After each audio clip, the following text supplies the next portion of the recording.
हम बिहार पॉलिटी के अंतर्गत बीपीएससी के लिए बिहार की जुडिशरी को डिस्कस कर रहे हैं, अर्थात बिहार की न्यायपालिका को डिस्कस कर रहे हैं। और इसी चर्चा और परिचर्चा में हमने पहले भाग में पटना उच्च न्यायालय का अध्ययन करा था। हमने कहा था कि हम जुडिशरी को 2 पार्ट्स में यहाँ पे कवर करेंगे और आज उसी दूसरे पार्ट के साथ मैं आपके सामने उपस्थित हूँ। और आज हम डिस्कस करेंगे सबऑर्डिनेट कोर्ट अर्थात अधीनस्थ न्यायिक व्यवस्था, किसकी? बिहार पॉलिटी के अंतर्गत।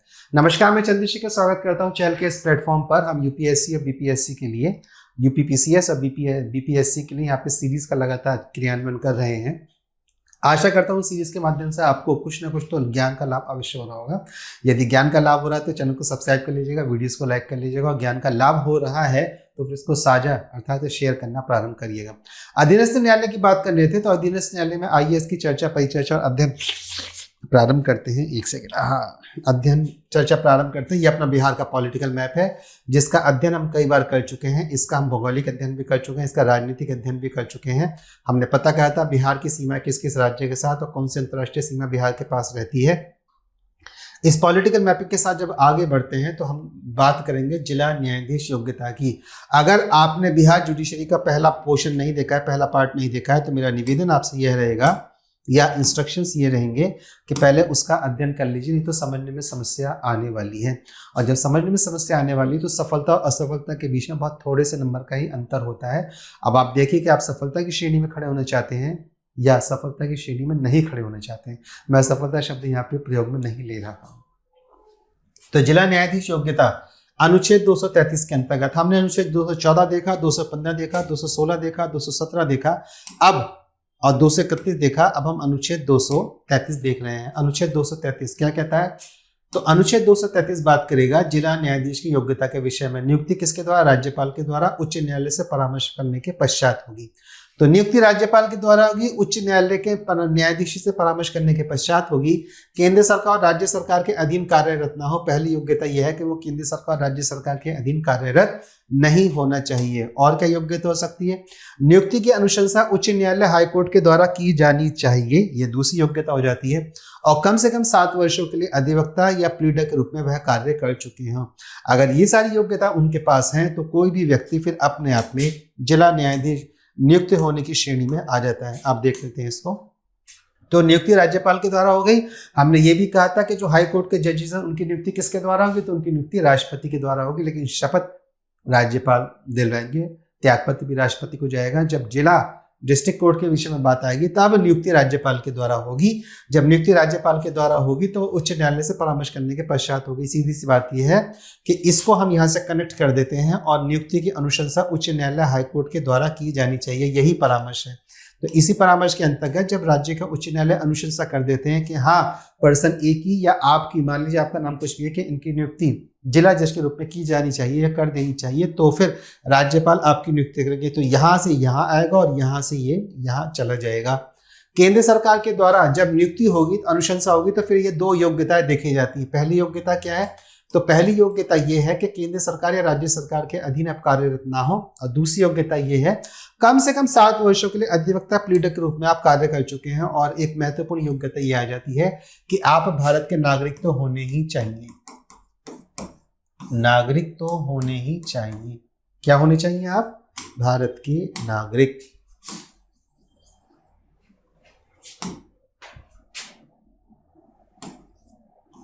ठीक है, आप भारत के नागरिक तो होने ही चाहिए। तो इसके बाद आपकी नियुक्ति जिला जज के रूप में या जिला न्यायाधीश के रूप में हो जाएगी। आगे बढ़ाते हैं बात को। अनुच्छेद 235 अधीनस्थ न्यायालय पर नियंत्रण उच्च न्यायालय के द्वारा होगा। अधीनस्थ न्यायालय पर जो नियंत्रण होगा वो उच्च न्यायालय के द्वारा करता है, अर्थात जो पूरी की पूरी स्टेट की न्यायपालिका है उस पर जो नियंत्रण होता है वो उच्च न्यायालय के द्वारा किया जाता है। या उच्च न्यायालय के अधीन ही पूरे राज्य की न्यायपालिका अपने आप में काम करती है। हमने कहा था कि भारत अपने आप में परिसंघ है और ऐसे बिंदु जिसमें उसको व्याख्यान दिया जाता है या उसको कैटेगराइज किया जाता है कि भारत अपने आप में परिसंघ है, उसमें से एक विषय जो निकल के आता है वो भारत की न्यायपालिका निकल के आती है। क्योंकि भारत की न्यायपालिका की जो हम हायरार्की देखते हैं तो उसमें वो इंटीग्रेटेड एकीकृत व्यवस्था के रूप के अंतर्गत कार्य करती है। तो उसी में जो राज्य की पूरी न्यायपालिका होती है, तो राज्य की न्यायपालिका जो शीर्ष पर होता है वो राज्य का उच्च न्यायालय होता है। और उच्च न्यायालय पूरी राज्य की न्यायपालिका पर नियंत्रण करने का कार्य करता है। आगे देखते हैं। अनुच्छेद 236 क्या कहता है? निर्वचन इंटरप्रिटेशन जिला न्यायाधीश के पद के अंतर्गत। जैसे कि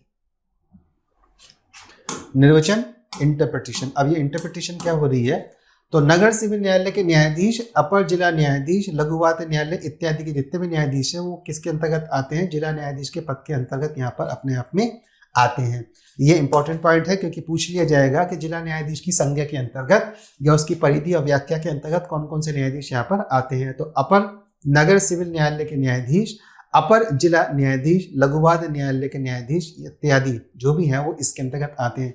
राजस्व न्यायालय, रेवेन्यू कोर्ट क्या है, विधि द्वारा स्थापित होता है, अर्थात इसके लिए कोई एक लॉ आएगा और उस लॉ के माध्यम से, विधि अर्थात लॉ, जिसको अरबी या फारसी भाषा में कानून बोला जाता है, तो विधि के द्वारा स्थापित होता है। विशेष प्रकार के अधिकार क्षेत्र के, विशेष प्रकार के नियम के अधिकार क्षेत्र के अंतर्गत इसका क्रियान्वयन किया जाता है। जैसे कि किराया है गया, आपका कोई किराए का इशू है तो वह राजस्व न्यायालय के पास जाएगा। राजस्व या कृषि भूमि से होने वाले लाभ के विषयों को भी राजस्व न्यायालय ही सुनता है। वाद जिला कलेक्ट्रेट या सहायक कलेक्ट्रेट के द्वारा सुने जाते हैं। तो यहाँ पर आप यदि डेप्यूटी कलेक्टर बन जाते हैं तो आप राजस्व न्यायालय के विषय को सुन सकते हैं। तो हम जानते हैं कि हम बीपीएससी के अंतर्गत एडमिनिस्ट्रेटिव ऑफिसर बनने की तैयारी कर रहे हैं। तो जब एडमिनिस्ट्रेटिव ऑफिसर बनने की तैयारी कर रहे हैं तो यदि आप सहायक कलेक्टर बनते हैं, डेप्यूटी कलेक्टर बनते हैं, तो फिर आप इस विषय को भी सुन सकते हैं। वह कौन सा विषय, वह विषय जो किराए के संबंध में हो या राजस्व कृषि भूमि से होने वाले लाभ के संबंध में हो। इसको साधारण भाषा में बोलते हैं खसरा।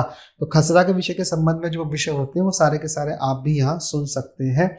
इसके लिए जो विधि सम्मत होगी, वो विधि जो पास करी जाएगी वो राज्य विधायिका के द्वारा ही पास करी जाएगी, यानी कि राज्य विधायिका के जो राजस्व संबंधी नियम और विधि होगी उसके अनुसार ही राजस्व न्यायालय की स्थापना यहाँ पर होती है और वह उन्हीं नियम और नियमावली के अंतर्गत अपने कार्य का निष्पादन करते हैं। नेक्स्ट अगला देखते हैं, अगला क्या है। तो जब अगला देखेंगे तो fast track court. Fast track court की स्थापना वर्ष 2000 में हुई, अनुशंसा 11वें वित्त आयोग के द्वारा करी गई थी। विशेष अभियोग के संदर्भ में एक सुगम तथा त्वरित न्याय प्रणाली इसके अंतर्गत फास्ट ट्रैक कोर्ट में चलाई जाती है।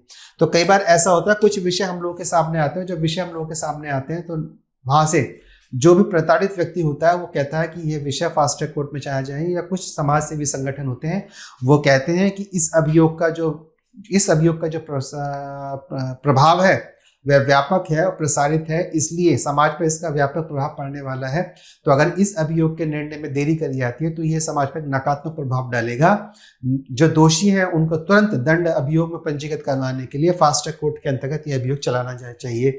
तो अनुशंसा करी थी 11वें वित्त आयोग ने द्वारा, स्थापना वर्ष 2000 था। विशेष अभियोग के संदर्भ में एक सुगम तथा त्वरित न्याय प्रणाली, सुगम अर्थात आसान रूप से और त्वरित अर्थात रैपिड, तुरंत। अगर आपको एक न्याय व्यवस्था के अंतर्गत आसान रूप से न्याय मिल जाए और त्वरित न्याय मिल जाए तो मान के चलिए भारत में जो अपराध है वो बहुत तेजी से कम होगा। न्यायपालिका का सबसे बड़ा दोष है कि ये अपने आप में सुगम और त्वरित न्याय सुनिश्चित नहीं करवा पा रही है। और अगर ये सुनिश्चित नहीं करवा पा रही है तो ऐसा नहीं कि पूरे राजनीतिक तंत्र का दोष है, कुछ न्यायपालिका का दोष भी इसमें अपने आप में आ जाता है। लेकिन भारत में न्यायपालिका के विरुद्ध बोलने की थोड़ी सी कठिनाई है, इसलिए मैं भी ज्यादा विरुद्ध में नहीं जाऊंगा। पता चला मेरी गर्दन भी इसके अंदर फंस गई है। तो फिलहाल कुल मिला के मुझे जो मेरी विशेष, जो मुझे अपनी विवेकाधीन शक्तियों के संदर्भ में समझ में आता है कि भारत में यदि सुगम न्याय की व्यवस्था हो जाए, त्वरित न्याय व्यवस्था हो जाए, तो भारत में जो अपराध होने वाले हैं वह अपराध बहुत तीव्र गति से डाउनफॉल के अंतर्गत आएंगे या समाप्त हो जाएंगे।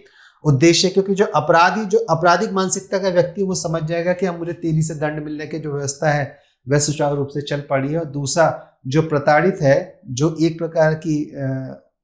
प्रकार की मानसिक दबाव में रहता है कि मुझे न्याय नहीं मिल रहा है, तो वो जो अपराध को कमिट करता है वह जिस अपराध को करने के लिए जाता है वह उस अपराध को करने से रुक जाएगा। तो जो अपराधी है उसके मन में एक भय पैदा हुआ कि अब न्याय व्यवस्था वो त्वरित हो गई है, तो यानी कि अब मुझको 10 से 15 साल या 20-25 साल का समय नहीं मिल पाएगा एक अपराध करने के बाद। और दूसरा व्यक्ति जो खिन्न व्यक्ति है, जो प्रताड़ित व्यक्ति है, जिसको लगता है कि न्यायपालिका मेरे साथ न्याय नहीं कर रही, तो मैं स्वयं से अपने आप में न्याय करता हूं और इसके लिए मैं किसी अपराध को कमिट करता हूं, एक अपराध करता हूं, तो वह दोनों व्यक्ति ही अपराध करने से रुक जाएंगे। और इस प्रकार से भारत के अंतर्गत जो अपराध है वो तेजी से नीचे की ओर गिर जाएगा। क्योंकि जो अपराधी हैं, जो मैनिपुलेटेड लोग हैं, उनको पता है कि न्यायपालिका में जो लूप होल्स हैं, जो उसके कमजोर पॉइंट है, जो कमजोर बिंदु है, वो कहाँ है। जो कमजोर बिंदु है तो वो उसी का लाभ लेके अपराध को कमिट करते रहते हैं। क्रियान्वयन विधि और न्याय मंत्रालय के न्यायिक विभाग के द्वारा इसका क्रियान्वयन होता है, केंद्र द्वारा प्रायोजित होता है। अनुपात 60 और 40 का अनुपात चलता है, अर्थात इसके कुल व्यय का 60% व्यय केंद्र की ओर से आता है, 40% व्यय राज्य के द्वारा वहन करा जाता है।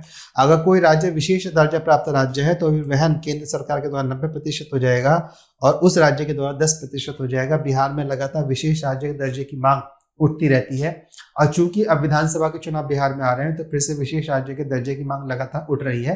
तो जो भी पॉलिटिकल पार्टी अपनी सुविधा के अनुसार इस विषय को उठाती रहती है, थोड़ा सा दबाती रहती है, हम इस विषय पर नहीं जाना चाहिए। आज बिहार की जो सबसे बड़ी समस्या है, यह हमारे राज्य की सबसे बड़ी समस्या है, वह उसमें जो हमारे पास सामाजिक वर्गीकरण है वह सामाजिक वर्गीकरण विभेद के साथ किया जा रहा है। और जब तक समाज अपने आप में एकीकृत नहीं होगा तब तक राजनीतिक व्यवस्था अपने आप में एकीकृत नहीं होगी, क्योंकि राजनीतिक व्यवस्था और राजनीतिक लोगों को पता है कि हम लोग सामाजिक रूप से बटे हुए हैं। इस तरह का समाज सशक्त होता है अपने तमाम भेदों के अनुसार, अपने तमाम विभेदों के अनुसार, अपने तमाम अनेक वैचारिक विविधता के अनुसार। यदि समाज फिर भी ये कहता है कि हम एक दूसरे के साथ मिल बैठ के अपने विषय को सुलझा लेंगे, हम जातीय विषय को सुलझा लेंगे, हम आंचलिक या क्षेत्रीय विषय को सुलझा लेंगे, हम किसी विषय को सुलझा लेंगे, तो राजनीति वर्ग में संदेश बहुत अच्छे तरीके से चलाता है कि हम समाज में विभेद नहीं कर सकते हैं। समाज के अपने अपने विषय हैं, समाज अपने स्तर से अपने विषयों का निस्तारण करने के लिए तैयार है, तब राजनीतिक व्यवस्था अपने आप में सुधर जाती है। तो विशेष दर्जा प्राप्त यदि कोई राज्य है तो जो 90% का वहन करा जाएगा वो केंद्र के द्वारा करा जाएगा, 10% का वहन फिर राज्य पे आ जाता है। सामान्य रूप से ये जो अनुपात रेशियो रहता है ये अपने आप में 60 और 40% का रहता है। पारिवारिक न्यायालय फैमिली कोर्ट बिहार के सभी संभाग मुख्यालयों में है। स्थापना बिहार प्रदेश पारिवारिक न्यायालय अधिनियम 1984 के अंतर्गत करी गई। तो स्थापना किसके अंतर्गत करी? बिहार प्रदेश पारिवारिक न्यायालय अधिनियम 1984 के अंतर्गत इसकी स्थापना करी गई। यह अधिनियम प्रावधान करता है कि क्या प्रावधान करता है? हाईकोर्ट उच्चतम उच्च न्यायालय से परामर्श करने के पश्चात, हाईकोर्ट उच्चतम उच्च न्यायालय से, ये रुक जाइए, इसको ये वाला शब्द हटा दीजिए, थोड़ा गड़बड़ हुआ है। ओके, हाईकोर्ट उच्चतम न्यायालय से परामर्श करने के पश्चात राज्य में पारिवारिक न्यायालय की स्थापना सरकार के द्वारा करी जा सकती है। रुकिए, ये भाषा थोड़ी सी गड़बड़ हो गई है और जब गड़बड़ हो गई है हम इसको ठीक करते हैं। इसको हटाइए। ओके, उच्च न्यायालय से परामर्श करने के बाद, अर्थात हाईकोर्ट से परामर्श करने के बाद केंद्र सरकार के द्वारा, वो राज्य सरकार के द्वारा पारिवारिक न्यायालय की स्थापना राज्य में की जा सकती है। अब पॉइंट ठीक होता है तो ठीक, दोबारा पढ़ते हैं। बिहार के सभी संभाग मुख्यालयों में स्थापना बिहार प्रदेश पारिवारिक न्यायालय अधिनियम 1984 के अंतर्गत। तो बस अधिनियम को ध्यान रखिएगा कि अधिनियम का जो वर्ष है वो 1984। यह अधिनियम प्रावधान करता है कि उच्च न्यायालय अर्थात हाईकोर्ट से परामर्श करने के पश्चात राज्य में पारिवारिक न्यायालय की स्थापना राज्य सरकार के द्वारा की जा सकती है। यानी कि राज्य सरकार को पहले हाईकोर्ट से परामर्श करना पड़ेगा यदि उसे कोई फैमिली कोर्ट को एस्टैब्लिश करना है। आगे देखते हैं, ग्रामीण न्यायालय रूरल कोर्ट। केंद्र सरकार के द्वारा ग्रामीण न्यायालय अधिनियम वर्ष 2008 आया। केंद्र सरकार के द्वारा ग्रामीण न्यायालय अधिनियम वर्ष 2008 आया। तो इस वर्ष को याद रखिएगा, वर्ष 2008। ग्राम कचहरियों की स्थापना बिहार पंचायत अधिनियम 2006 के द्वारा करी गई है।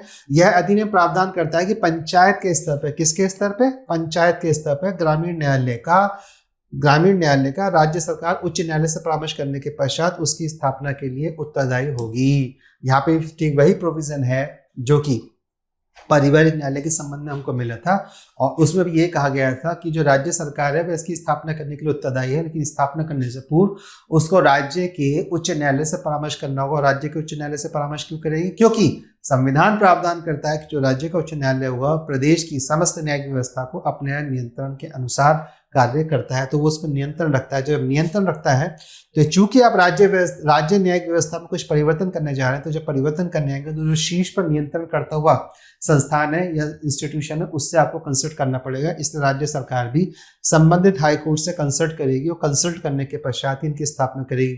जुडिशियल ऑफिसर न्यायिक अधिकारी इसको हेड करेगा, जो कि अपने आप में फर्स्ट क्लास या प्रथम श्रेणी का अधिकारी होता है। आगे देखते हैं, विशेष न्यायालय स्पेशल कोर्ट। सुप्रीम कोर्ट द्वारा इसका प्रावधान करा गया, यानी कि संसद विधि द्वारा इसका कोई प्रावधान हमको नहीं मिलता है। सुप्रीम कोर्ट इसका प्रावधान करता है जनप्रतिनिधि अभियोग के संदर्भ में तुरंत न्यायिक व्यवस्था प्रणाली क्षेत्र विशेष की विधि से संबंधित होती है। क्षेत्र विशेष की विधि अर्थात बिहार की जो क्षेत्र विशेष की विधि होगी उसके अनुसार ही जनप्रतिनिधि अभियोग के संबंध में, जनप्रतिनिधि अभियोग जो हमारे रिप्रेजेंटेटिव होते हैं, जो रिप्रेजेंटेटिव होते हैं वो एमपीज हो जाएं या एमएलएज हो जाएं या हमारे ग्राम प्रधान वगैरह जो भी हो जाए, वो जो जनप्रतिनिधि है उनके संबंध में ये अभियोग यहाँ पे चलाता है विशेष न्यायालय के अंतर्गत। और त्वरित न्याय व्यवस्था प्रणाली यहाँ पे संपर्क में आती है। जब त्वरित न्याय व्यवस्था प्रणाली अस्तित्व में आती है तो जो जनप्रतिनिधि है, जो ऐसा जनप्रतिनिधि है जो अपने आप में थोड़ा सा क्रिमिनल बैकग्राउंड या क्रिमिनल मानसिकता का है, वह अपने आप में सचेत हो जाते हैं। इसलिए आप देखेंगे जब से स्पेशल कोर्ट और जनप्रतिनिधि अभियोग का प्रावधान निकल के आया है, पॉलिटिक्स में जो क्रिमिनलाइजेशन है वो थोड़ा कम हो गया है और पार्टियां नैतिक आधार पर भी क्रिमिनल व्यक्तियों को अब टिकट देने से थोड़ा घबराती हैं। इसका ऐसा अर्थ नहीं है कि क्रिमिनल व्यक्ति को अभी तक टिकट नहीं दिया जाए, लेकिन हाँ टिकट देने की जो वो फ्रिक्वेंसी है, तीव्रता है, वो अपने आप में यहाँ पर कम हो गई, बारंबारता कम हो गई है। विशेष न्यायालय के न्यायाधीश हाई कोर्ट के न्यायाधीश होंगे। विशेष न्यायालय के न्यायाधीश हाई कोर्ट के न्यायाधीश होंगे, मुख्य न्यायाधीश के द्वारा नामित किए जाएंगे और भारत के मुख्य न्यायाधीश की सहमति के साथ, यानी कि जो राज्य के मुख्य न्यायाधीश होंगे पहले भारत के मुख्य न्यायाधीश से वो सहमति प्राप्त करेंगे और सहमति प्राप्त करने के बाद विशेष न्यायालय के न्यायाधीश हाई कोर्ट के न्यायाधीश होंगे। यानी कि जो हाई कोर्ट का न्यायाधीश होगा उसकी नियुक्ति करी जाएगी विशेष न्यायालय में। विशेष न्यायालय में नियुक्ति करी जाएगी राज्य के हाई कोर्ट के मुख्य न्यायाधीश के द्वारा। और जब राज्य के मुख्य न्यायाधीश ऐसी नियुक्ति करेंगे तो भारत के मुख्य न्यायाधीश से इस पर विचार, परिचर्चा और परामर्श करेंगे। और इस प्रकार से यहाँ पर न्यायाधीशों की नियुक्ति विशेष कोर्ट के अंतर्गत की जाती है। विशेष कोर्ट किसके संबंध में है? जनप्रतिनिधि अभियोग के संबंध में है। इसका उद्देश्य क्या है? त्वरित न्याय व्यवस्था प्रणाली को सुनिश्चित करना है इसके माध्यम से। ये थी हमारे पास सबऑर्डिनेट अधीनस्थ न्याय व्यवस्था का अपने आप में परिचय और उसका अध्ययन। इसके बाद भी यदि आपका कोई प्रश्न आता है तो आप मुझे बता सकते हैं, लिख सकते हैं, मैं उसका संबंधित उत्तर आपको देने का प्रयास करूंगा।